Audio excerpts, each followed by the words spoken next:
Welcome to Lamano Law Office. The purpose of this video is to explain what to expect if you or a loved one is charged with domestic violence. First, an alleged domestic violence happens, and this can be between romantic partners, family members, and at times members of the same household.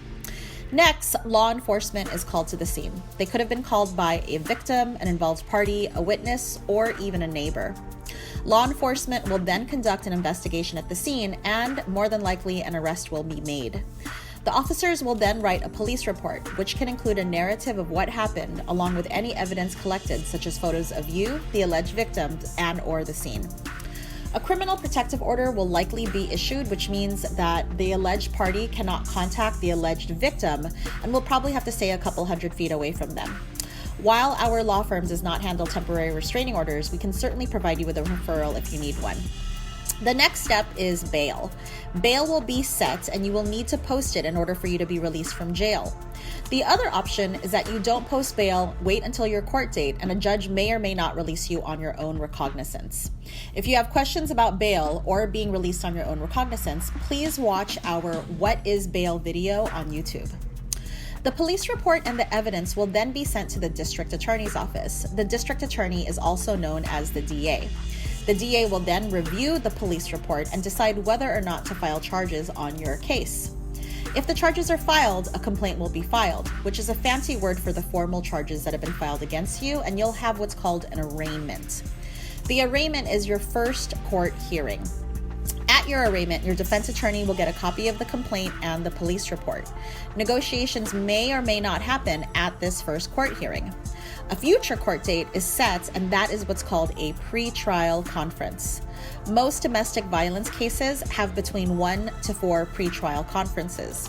At these conferences, the DA and your defense attorney will review evidence in your case and potentially negotiate the terms of your sentence.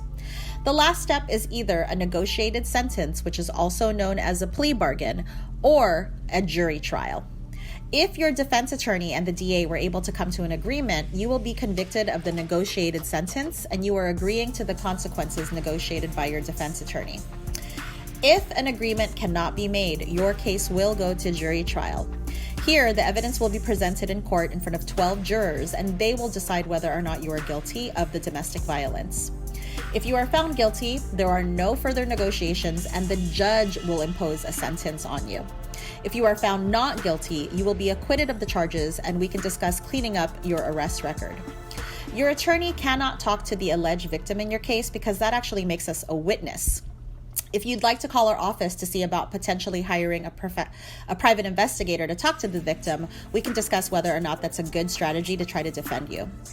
If you would like to challenge the temporary restraining order or the criminal protective order, or even file a temporary restraining order against another party, this is not something we can help you with, but we can provide you with a referral to an attorney that we trust that can handle that for you.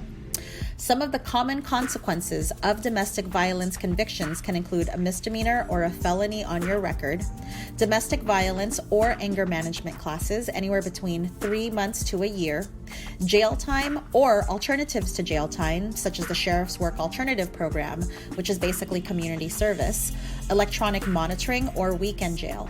You may also have to pay fines and fees, and you may be put on informal or formal probation. If you have questions about anything that you've learned about domestic violence, including some of the consequences and what the procedure in court will be, please contact our office to see how we can help you get the charges dismissed in your case or how to potentially get you the best outcome. Thank you for watching, and please call us at 510-842-0750 if you'd like an evaluation on your case.